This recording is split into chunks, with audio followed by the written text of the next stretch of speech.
Hello, hello. Welcome to the Kick-Ass Stepmom podcast. Guys, this week we have our favorite guy back. Darren is here again, and we are diving into a conversation that we have wanted to have for a very long time, but we honestly just have not found the time to sit down and record it. At the time of recording, we are on lockdown in Ontario. We have been on lockdown, I would say, I feel like, 100 weeks or so.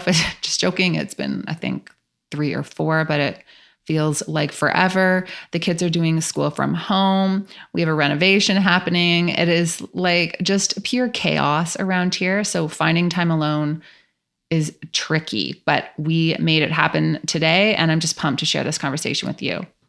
Now, in this episode, we are going to address highly requested topic. And we're talking about how we run our home, the roles we play, how we make decisions, finances, paying bills, who does what, how we handle things with the kids, all the fun things that no one really talks about before they get married, but that really need to be talked about. And I think a lot of the conflict and the stress and resentment, especially in blended families and step families, comes from not getting clear on how you're going to run your home before you decide to build a life together. Because two people can be very much in love and committed to life together and have very different ideas and values around roles and responsibilities within the home, especially when it's a second marriage and there's kids involved. So it's so important to have these conversations. And I really hope that by listening to this podcast episode, you're inspired to go back to your partner and have conversations and just a little check-in about how things are going in your household, because it's never too late to have these conversations. Darren and I, as we talk about in this episode, we check in with each other about how things are going on a regular basis. And we are always going back to the drawing board and seeing if there's ways that we can do things better. Now, before we dive into this episode, if you enjoy these podcast episodes with Darren, and if you are craving more real talk and perhaps a more raw, I don't know what the word is there, but a more raw or rawer version of the things that we say in these episodes, we have unfiltered bonus episodes in my membership, the exclusive Stepmom community. So we recently did a tell-all podcast about how 2020 really went for us. Our co-parenting relationship, parenting struggles, co-parenting stress, legal battles, our wins, how we showed up for each other in our relationship. We have done episodes on our thoughts on the legal system and the child support system and how to deal with the unfairness. There's been some tell-all Q&As where we don't hold anything back when you guys submit your questions. And honestly, it's just such a real safe space to take these conversations that we're having on the podcast to the next level. So members of this membership don't just get these podcast episodes. There are also interviews with experts, live Q&As. There's a private forum where you can connect with stepmoms from all over the world and get individualized support from me. There's discounts on coaching, access to my online magazine, the Stepmom Exclusive. It's just this place where you can go for coaching, support, and connection when you feel like you're really struggling in this role. Because guys, my goal here is to help you thrive and to live a kick-ass life amongst the extra stress. And we all know there is a lot of extra stress when it comes to being a stepmom. So it's $11.99 a month. It's the safe place. I love it. I love connecting with you guys in it. So would love to have you be a part of it. You can check it out, www.jamiescrimgeour.com/membership. And hopefully we can touch base in the forum. But for now, let's just dive into this episode with Darren. I can't wait for you to hear it. Let's do this. Welcome to the Kick-Ass Stepmom podcast. I'm Jamie Scrimgeour, wife, mom, stepmom, life coach, conversation opener, and BS caller. 7 years ago, I found myself sitting on the bathroom floor with a glass of wine, bawling my eyes out, wondering what the heck I was thinking, marrying a man with 3 kids and an ex-wife. Don't get me wrong, I was madly in love. The kids were great. But as a 26-year-old with zero experience in the parenting department, I was in over my head. When I went to the internet for support, I was disappointed with what I found. So I decided to create the type of support that I was looking for. Raw and real conversations about all things motherhood, stepmotherhood, and living a kick-ass life. Life can be hard, really freaking hard. But each week I'll bring you tips and strategies and mindset shifts to help you thrive amongst the tough stuff in life. My goal is to inspire you to live your version of a kick-ass life. We'll bring you along as I create my own. Let's do this. All right, Darren, welcome back to the podcast. Thanks for having me. Our favorite guest. All right, so we're going to dive right into it today. We're going to talk about how we run our blended family. I think to start, I would say we have pretty traditional roles. Would you agree in how we run things? Kind of, but I don't think we have traditional roles in the sense of the 1950s. No, but... Hi, honey, I'm home. Where's the paper in my cocktail? We don't have that. Not at all. Hell no. Never would I do that. I do a lot of running around as soon as I roll in and do. So I think it's... True. I would say, so in terms of how we run our home, I would say I basically look after the house, the domestic duties in the house.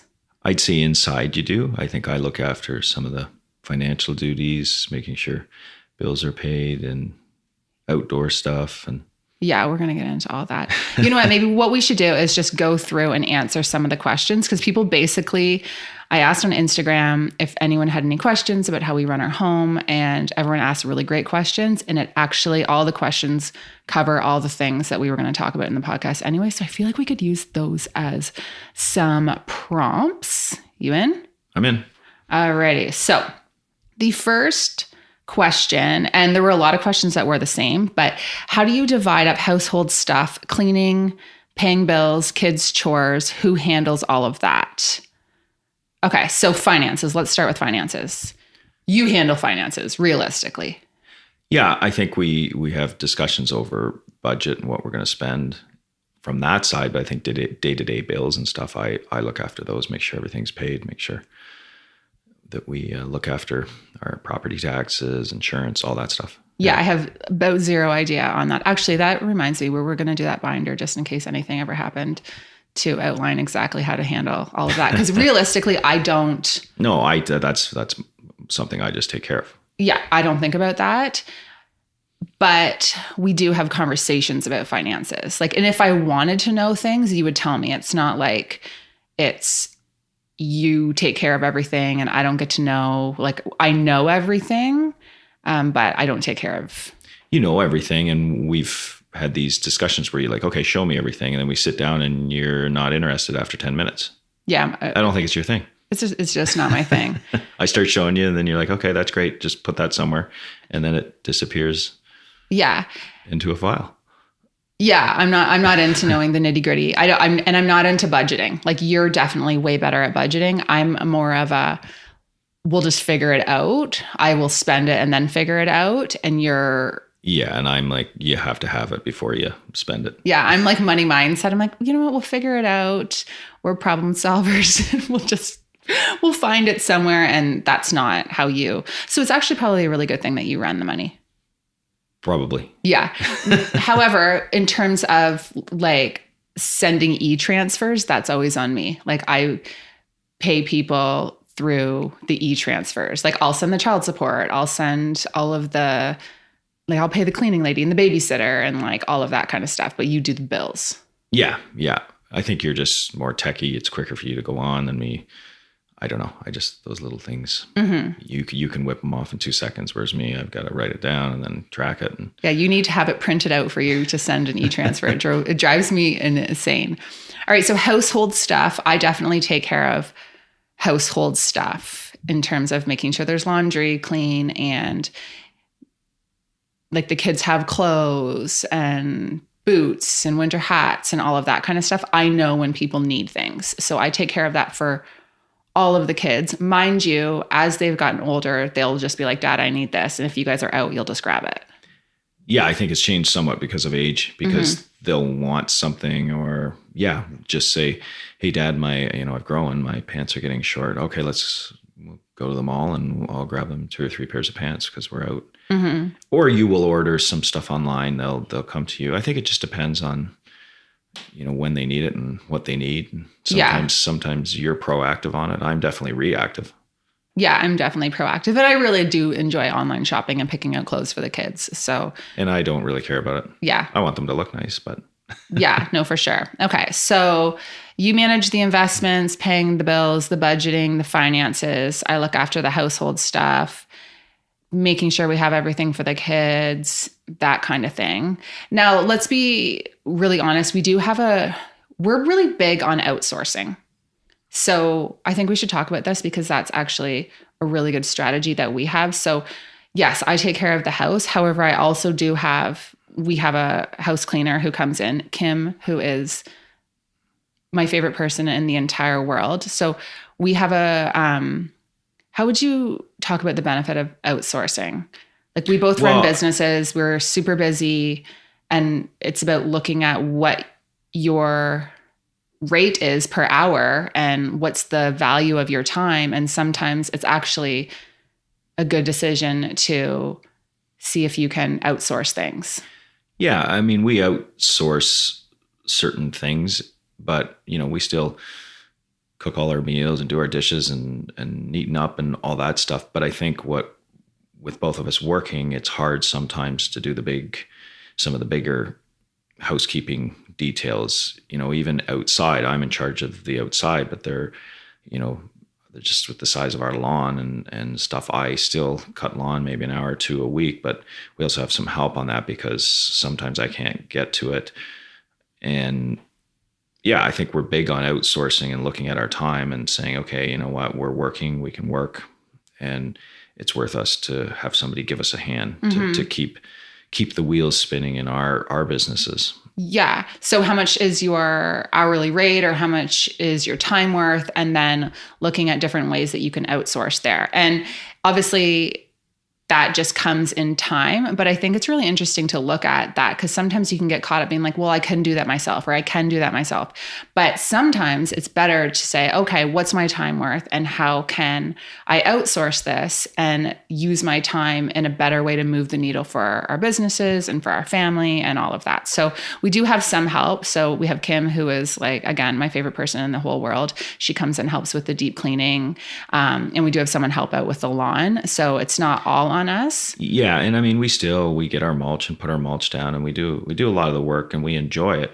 It's just sometimes we get so busy at times we just can't get certain things done. So I think that's our outsourcing is, again, just looking at it like we've said relative to our business and when we need help. Yeah, no, for sure. And of course, yeah, the cost. I mean, if it's prohibitive, we can do it and it's cheaper and take some time off work. I know people do that to do some of their own projects because it's going to save them money. That's fair enough. But for you and I'm not handy. No. And for me to take time off work, it's probably more beneficial to work and pay somebody to do that project. Mm-hmm. Yeah, you're not handy and I'm not. I'm a good housekeeper, but maybe I'm not that great, like the deep cleaning and stuff. So yeah, we definitely we outsourced that. So next question, how do you handle personal time and giving each other space? I think we're so good at this and we've gotten really good at this over the last couple of years. Yeah, I think we both we both recognize when the other person needs some space. I know a week or so ago, just with COVID, and we've all been in the same house, and I'm literally never alone between on the phone with work and kids and entertaining. I just needed a couple days. I was drained, and you gave me a couple days to just kind of work and chill, and it was great. And then I gave you a couple days. I took Reese off your hands because you're dealing with Reese most of the time and her schooling. She's at that age where you have to really help coordinate the at-home schooling. So I think we're really good at recognizing that, and even some recreational stuff. We've been giving each other time to walk or work out. The other night I took Reese tobogganing and you went for a big walk, and then we got together. And so I think we're getting better all the time instead of being mad at the other person for taking that time. I know that has happened to me in previous relationships where they're angry when you take time to yourself and they feel they're not getting it. We're very good at recognizing and making sure each of us gets time to ourselves or something that we enjoy to do. Yeah, for sure. And I think we can pick up on when each other needs that. So you can see when I'm getting kind of irritable and you'll say, you know what, why don't I just like give you the night? Or why don't you just go upstairs tonight and don't worry about this stuff? Like I'll take care of it. Go read a book and take some time. Like we're really starting to notice when each other are getting triggered or when we're getting just overwhelmed and suggesting that the other person take that space too. Because I think sometimes when life is busy or, there's always something to do. When you're running a house, if you're running a business, when you have kids, there's always something to do. But if you can look at the other person and give them permission to take that time, it is so much better for the vibe of your household and for your partnership and for how you guys show up as parents. It goes a long, long way. And I think sometimes we feel guilty for taking that time, but you shouldn't. Well, there's also the fear of even asking for that time. I know when I'm overwhelmed, sometimes you're overwhelmed at the same time, especially with COVID and everything and being at home. But now we're really starting to recognize that we're both overwhelmed. And that's where sometimes we're really good at saying, okay, hey, I need a night or two. And I used to have a fear of asking that. I know you're probably at your wit's end because you sometimes do more of the stuff with especially the younger kids. And I'd have a fear of even asking for that. Whereas now I'll say, you know what, I'm beat. I just need a night. I just want to lay and watch a movie or just take a time out. And I think what's really important is to tell the other person when you're feeling a little depleted, because sometimes the other person doesn't know.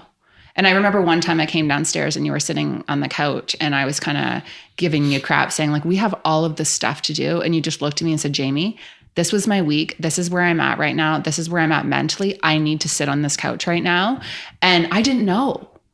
So it's also super important, and we're getting really good at it, is if you're feeling that, you need to just speak up, and it needs to become this safe space to just share where you're at. Yeah. And I appreciate that you recognize that, because and I don't want to start something here, but sometimes the minute I would sit down, and it even happens, like I'll come in, I've been running around taking the kids places, and I'll come in and I know there's still a million things to do, and I'll sit down and you'll be like, what are you doing? We got this and this. And I'll be like, listen, I don't want to start a fight, but I'm sitting here for a half an hour. My day has not stopped since 6:30 this morning. It's now 7:30. I haven't stopped moving. I haven't stopped thinking. I haven't stopped talking to people. I need to sit down for a few minutes. And you've been better now at recognizing that, instead of, you're not saying much. I'm just looking at you. No, you're better at. I don't want to start something. You come down and you say, "What's your plan?" Sometimes, and I know you have things that you want me to do when you say that. You say, I'm not even sure if that's how you word it, but I know I've been sitting down there, relaxing with one of the kids or something, and it's a Saturday and we have lots of stuff we could be doing, and you'll come down and go, what's your plan today? And I know you've got something you want me to do, and that's a nicer way to put it. What's your plan? And I'll say, well, I was really thinking of sitting here for an hour. Okay, well then could you put up this shelf or could you do that? And that's a really nice way to do it. And I'll say, yeah, okay, I'll do it at 11. I'm just going to chill for a bit and I want to go for a jog, or I want to go out and. When I say what's our plan, I'm like, we have shit to do. What is your plan on that? But I think what's also been, I've started to think about this a lot more, is that we have different priorities in the house in terms of when we're relaxing and what we need and what we care about. So for me, I really like a super clean kitchen, and it makes me wild when there are dishes piled up in the sink. You don't really care. Like that's not your thing. That can wait 2 hours and you can relax and then you can do the dishes later. Whereas in my mind, I'm like, these dishes need to get done, but that's on me. Like that's my values. That's my priorities. And I sometimes think that everyone else should feel the same way about all of that kind of stuff as I do, when I'm the only one who really cares about the kitchen being like that. The dishes will eventually get done by someone, I hope. Do you get what I'm saying here? Yeah, I do understand. And I mean, I don't like a messy kitchen. There's lots of times, but yeah, a few dishes in the sink doesn't get me worked up. And yeah, if we've come in for lunch, had a quick lunch and rinsed the dishes and put them in the sink, I don't think that's as big a deal if we're trying to get to do something and you want to do it in a certain time. And then, we'll come back and we'll do the dishes in a couple hours when we've gone skating or whatever our plan was that day. Whereas let's get it all cleaned up before we go. And then I'm thinking, well, we're losing valuable time to do this activity. The dishes can wait. So we have different priorities on that. So that people have asked me, well, why do you just do the dishes? I feel like you're doing the dishes all the time. It's like, I'm the only one who gives a shit about the dishes, and that's on me, right? Like right now, this is my priority. It's not someone else's. So instead of waiting for someone else to feel like it's time to do those, and it will get done, I would just rather do it myself. So we just have different ways of relaxing. I like things to be done and then I'll relax, and it's just different. So I think that's actually a really good take home that we've had And it's been actually a game changer in COVID because there's a lot of dishes with a lot of people at home during COVID.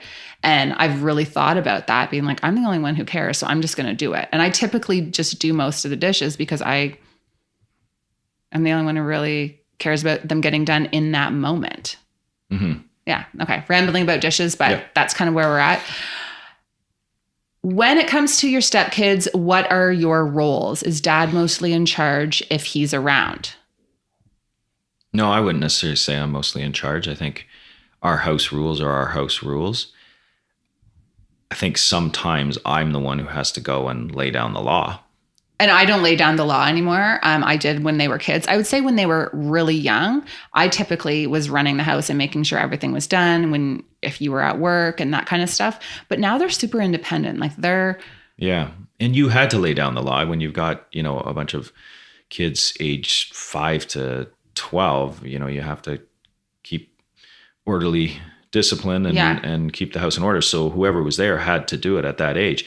But as they got into being teenagers, they are more independent. And sometimes the stuff that you've got to lay the law down on is maybe bigger. It's, keeping your room clean, not dishes in there, respecting our time, coming in and making a lot of noise. And it's sometimes I address that just to make it easier when I'm around. Well, yeah. And if I'm the one who's here and something has to be done, like I have no problem saying that, but you definitely do the heavy disciplining when it comes to the kids or those heavy parenting conversations. Now, there have definitely been times when I've said to them, look, it is what it is. And you can deal with your dad about this later, but just so you know, like this is just the reality of the situation. If you want to have a big, huge talk with your dad about it later, that's cool. But I'm just like providing you with the information. And then that's been fine, right? Like they typically will get it then. They understand it. And then I come home and often I go in to say something. They're like, well, Jamie already talked to me about that. I know.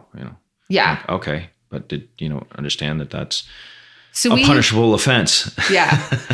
So there's a really good article I think it's on my blog. It's by Mary T. Kelly. It's House Rules versus Parenting. So I wouldn't say I do a lot of the parenting, but we have rules in this house and the expectation is that you follow them.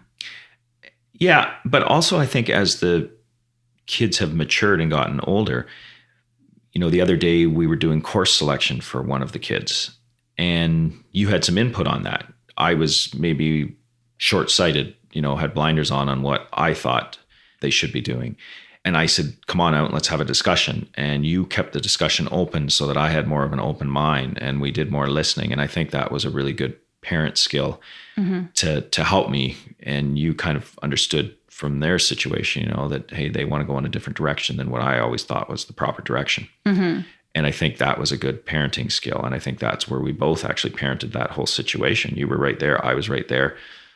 And we had a great conversation and it felt good. Everybody was happy afterwards instead of, arguing over it. And yeah, no, for sure. I think we just have to decide what's best for that situation. There really is no one size fits all approach. So it's like, okay, when it comes to being a stepmom, I think it's really important to say, is my involvement helping this situation or making it worse? Like, is it worth the time and energy right now? Or is it affecting the vibe of the household? Is the resistance here? So those are some questions that I like to ask myself when it comes to my involvement. Next question. How do you handle schedule changes and requests from the kid's mom? Does Darren check with you? Oh, well, usually I check with you fully on a schedule change because right now the kids are getting older. So it's a little easier for schedule changes. They can kind of come and go. Mm-hmm. But when they were younger, schedule changes really meant that there were more responsibilities for me. So if we had a schedule change during the week, I was doing the pickup and the drop off and the hockey and stuff like that, or getting them to hockey at least if you were working and doing the dinners and stuff. So it was more work on me. So you would consult me and just say, hey, like, does this work for our schedule? Mm-hmm. But I do think it's important. I know that a lot of stepmoms, this is a total sidebar here, get really stuck on the schedule. I'm like, we need to stick to the schedule, or schedule changes are a bit of a trigger for them. And I get it, honestly. Especially if you have a high stress relationship with the ex or with your stepkids, the schedule changes can really put a wrench in things for you. But I think it's also important to remember that your partner did not have kids thinking that they would not be with their kids all the time. So if they can get extra time with their kids, they're going to want that. And that's a very natural thing to want to have that extra time, and just kind of meet that with a little bit of grace and understanding and empathy, especially if you don't have your own children yet, or if you're never going to have your own children. Just consider that, because I know that this does cause a lot of stress for stepmoms when there is that schedule change. Like, it's natural to want your kids all the time. Like, I think if you and I split, I would just be like, yeah, I will always take Reese. I would always want her with me. So yeah. Yeah, I think that's a big point, that you do want to get as much time with the kids as possible. And we're starting to learn, because we're further along in this. We're almost 9 years together now. And what I've learned is you have your little arguments over, yes, there's more stress for you during that situation. But when people say it goes fast, it does go fast, because we're now at a point where the kids are very independent. I mean, even when they come here, they want to go and do stuff with their friends, and we don't get as much time with them. You know, they make their own lunch, their own snacks now. And it's easy. It went really fast. So enjoy that time. Yeah, no, for sure. And if you don't enjoy that time, if you're a stepmom who is not enjoying that time, it will pass. Honestly, this is just a phase. Everything is just a phase, and it will pass. Okay. Do you schedule pickups, etc.? We have no schedule for my stepdaughter, and it drives me crazy. Who does the pickups and drop-offs from the older kids if they're at their mom's house? So when they were younger, we would sometimes I would do it, sometimes you would do it. It really depended on schedules. But we always had a schedule, and it got to the point, I agree with that, they need a schedule, because it got to the point where we could have an argument with my ex over who was driving them to or from, because we didn't know.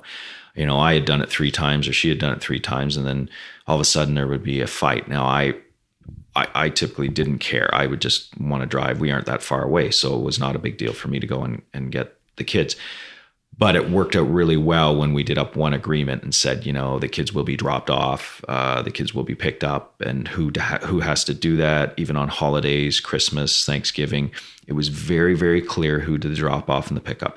And even when we had some distances, we tried to coordinate a meeting spot. You know, if we were up seeing my parents for Christmas, we would try and say, could we meet here? Mm-hmm. And it seemed to work. Yeah. And it was in the agreement down to who's responsible for transferring belongings at the beginning of the week. What time is pickup and drop off? Who is doing the pickup? Who is doing the drop off? And I think there's even something in the agreement that says the parent who has the children in their care is responsible for whatever. I don't even know what it is now, because it doesn't even really matter anymore. But yeah, it's really, really important to have that lined up. But I know also there's a lot of dads who want to make sure the stepmom always comes with them for pickup and drop off for transitions. I think that's strange, to be quite honest. Like, why? Why does it matter? Why do both of you have to go do it? Why does it have to be some big event? Yeah, I've never heard of that. Yeah. I never would have really considered. Actually, I thought it'd be nice for you to just have a few minutes to yourself when I would go and do the pickup or drop off, or get organized for whatever we were doing. But yeah, I think that is one of the best things to do in a separation agreement or in a divorce situation, is have that schedule written down to the time, the place, everything you can, because that was one of the gray areas that I left originally in my first separation agreement. And it became an issue. Really well till then. And it seems like a childish little issue when we're only 10, 15 minutes away, but it became an issue. And, you know, and then you get stubborn and you know, I'm doing more than you're doing. And so once it was written up, it was great. And yeah. You know, at the end of the day, it's not a big deal now that I look back at it, but at the time, for some reason, you know, the mentality was there that, why should I be doing this all the time? Well, and then there's like this disclaimer, it's like unless mutually agreed upon. So if you want to be flexible, that's fine. But then you always have the default just in case. Oh yeah. We've always had discretion on our rules with, you know, we would call and say, hey, do you mind if it's 6 o'clock instead of 3? Yeah. You know, we're at a thing, you know, and again, sometimes that can become a complication because you really need it and they don't want to give it. And you're angry because they maybe have no reason why not to give it. Mm-hmm. But at the end of the day, the agreement's the agreement. Yeah. All right. Chores for kids. We don't have chores. We just have, if we ask you to do something, you better freaking do it. Yeah. We don't have chores. We have some expectations. You know, I will often say to the kids, can you come help me do this? Or we're going to do this today. Or this is what I want you to do. We've tried sort of chore lists, but they seem to go off the rails all the time. Because we're not good at it. Yeah. I guess we're not good at making sure, but I mean, if you say to the kids, empty the dishwasher, or you're going to go out and pick up the dog poop, you're going to help us move this stuff around. They're usually good at doing that. Yeah. And I think when they were young, so this is something that always comes up. So when they were young, we had the expectation in the morning, you clean your room, you make sure that your bed's made, all of that kind of stuff. And then you can have your phone, or then you can have electronics or something. So that was an expectation every single day. That's really kind of gone by the wayside. Their rooms aren't as clean as they were when they were young. They're teenagers now. And it's like, honestly, at this point, if you want to live in grossness, like that's your room. Shut the door. Like, that's your space. That's fine. As long as, like, get the dishes out of there. And, like, when it gets out of hand, we're like, okay, you need to address that room. And yeah, I think that's the big thing. We have our little family chat. I'll send out a note, bring all the dishes out of your room. Next thing you know, I'll hear the kids coming down with clank, clank, clank, clank, clank. So they will do it. But again, they're kind of in that teenage years where we're not as discipline, but again, they're starting to get their own independence, and they need to learn. And like you said, they want to live in a pigsty, they can live in a pigsty. And I used to be a drill sergeant on that, saying you have to teach them this. They need to respect our space. They need to keep their room clean, all of that kind of stuff. And I get it, like, totally. If that's where you're at, I don't disagree with you. To me, it's not worth my time and energy to be nagging teenagers to clean their room all the time. And I look back on the state of my room when I was a kid.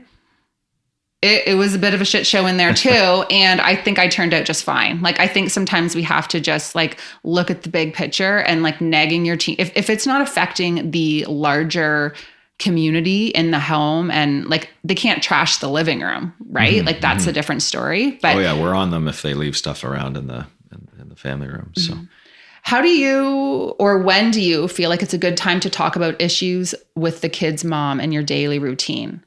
Okay, so first of all, I highly recommend listening to episode 89. So it's the last episode. If you feel like you're constantly thinking about or talking about or dwelling on issues with the mom, because it's honestly such a good episode. And yeah, so if you haven't listened to that, be sure to do that. But I think it's really important to have those conversations. There's a time and a place when you have conversations about things that you need to discuss with your partner.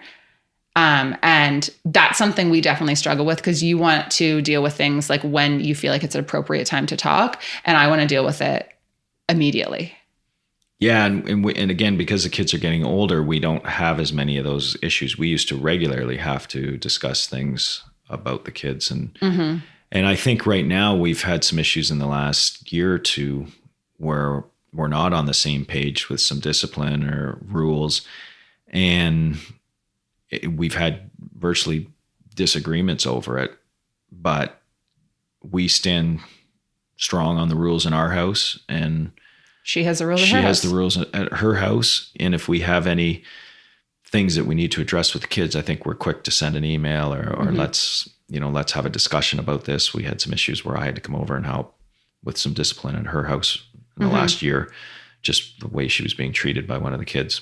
And I did that. Even though she and I weren't getting along, I did that because I thought, just from making sure that child has respect for people and grown-ups, that was not appropriate what was going on. So I did it. Mm-hmm. But when it comes time to have those conversations between, you and I think sometimes we just do it at the end of the day, or we check in. Like, is there any updates? What's going on? Like, I think at the end of the day, check-in is good, because sometimes you can get caught up in your day-to-day. And if you want to have a conversation when your partner's in the middle of work or is already stressed with stuff, it probably doesn't go anywhere. So I think you just need to make sure you're both in the space to have that conversation. But again, if you feel like you were constantly talking about the ex, you have to listen to that episode. It is so, so good. All right. Does Darren help with household duties? Yes, Darren helps with household duties. You do the garbage. Like, oh yeah, I very rarely take the garbage out. You do the garbage. Have you ever taken the garbage out? Yeah, I have taken the garbage out. So yeah, Darren. I have chores. Yes, I have a bunch of stuff that I. Yeah, he does help. Yeah. Yes. Yeah. I would say man. I do. Most of the outdoor stuff and running around and. Yeah, you're the man. All right, allowance in both households or just one? You can't really just, unless you want to have an agreed upon situation about allowance, you can, but we've always just had allowance here, and she deals with her week, we deal with our week. Yeah, I think allowance is a good thing, especially if the kids have to work a little bit for it. But we give lunch money, and when the kids need money for certain things, we make it available. I'm not sure what she really does over at her house. Yeah. Well, and then, you know what, the other question that was sent in was, how do you guys deal with like pocket money for the kids?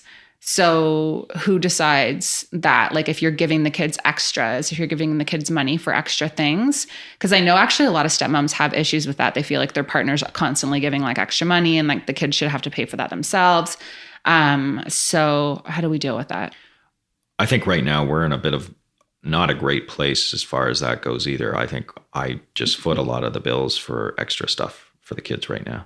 Yeah, but should they have to pay for it themselves, or should I think some of the that kind of stuff? Yeah, some of the stuff didn't one of them come down, want to buy a video game and used his own money, birthday money or money he had made working. So yeah, we always want to make sure the kids have enough money for the basics, you know, as far as pocket money goes. But if they want little extras here and there usually has to be a conversation. They pay for it on their own. Yeah.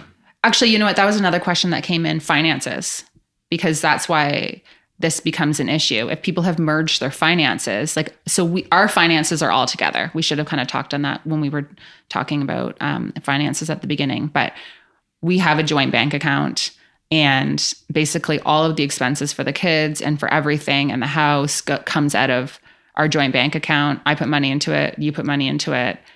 And everything is joint. Yeah, we've done that for a long time. Since before we were married, actually. Yeah. And I know everybody's different. I know couples that it's not a step situation that have separate bank accounts. So everybody does it different, but we found it was just easier to have a joint bank account because you were spending a lot of the money getting kids clothes, groceries. You were doing a lot of that. Mm-hmm. And it was hard at the beginning when you were using your own money, or I'd say, here, do you need like, it was just complicated. We were like writing checks and like paying each other back. And it was just not so yeah, we do everything together. So I think that's actually where a lot of times stepmoms get into, they feel frustrated because they feel like they're putting all this money into the house and to the joint running of the house. And then they don't necessarily agree upon how much support and extra pocket money is being given to the kids. And that causes extra resentment.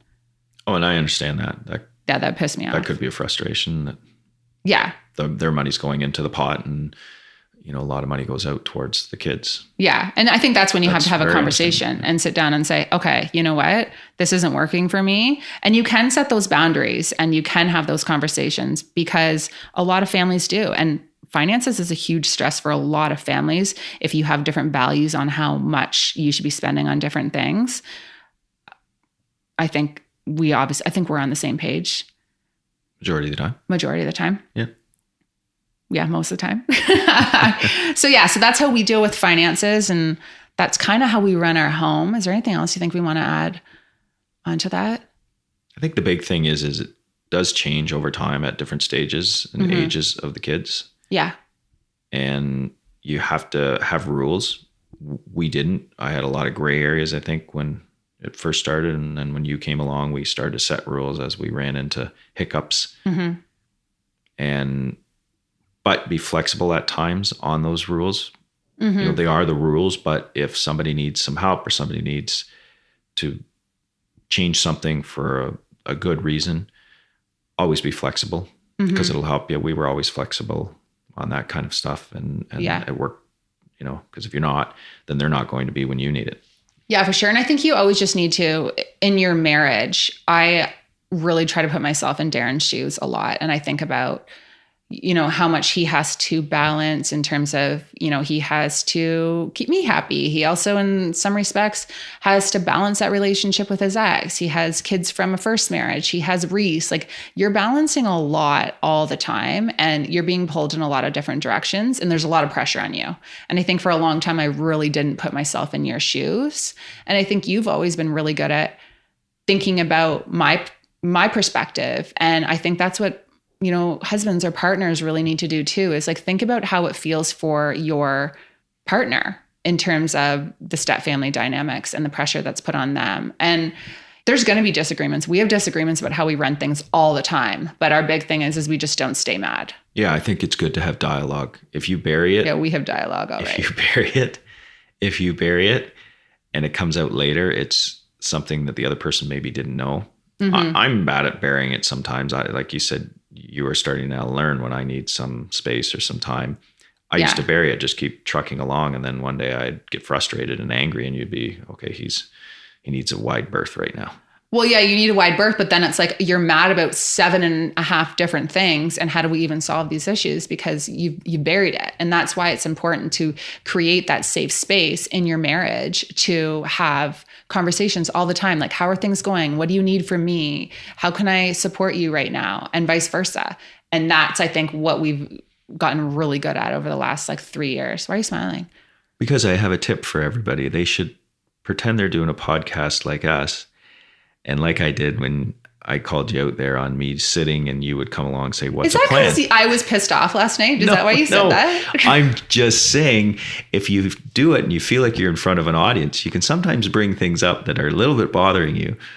And you kind of go along with it and say, yeah, I just think it's a good form to get some stuff out on the table. It's like therapy? Kind of. Yeah. Whatever. I don't know. I just think sometimes you can bring things up. Because I'll see the look on your face, like, where's this going? Or what are you talking about? Or like, screw you, buddy. So I think it's a good form to bring little things up. Yeah. You need to talk. You need to talk. You need to tell each other how you're feeling and give each other grace. And one thing I really have learned is not to run a house like a drill sergeant. Like, rules are good. Expectations are good. But there's got to be some gray area around there. It's not going to be perfect every single day. Nobody likes to be told all the time. Nobody wants to be nagged all the time. Live in a Marine barracks. Marine barracks? I'm just saying, where your bed, the dime test bounced off your bed, how it's been made. And I'm not saying that you were ever like that. I kind of was. I'm just saying it's not a great way to manage a household.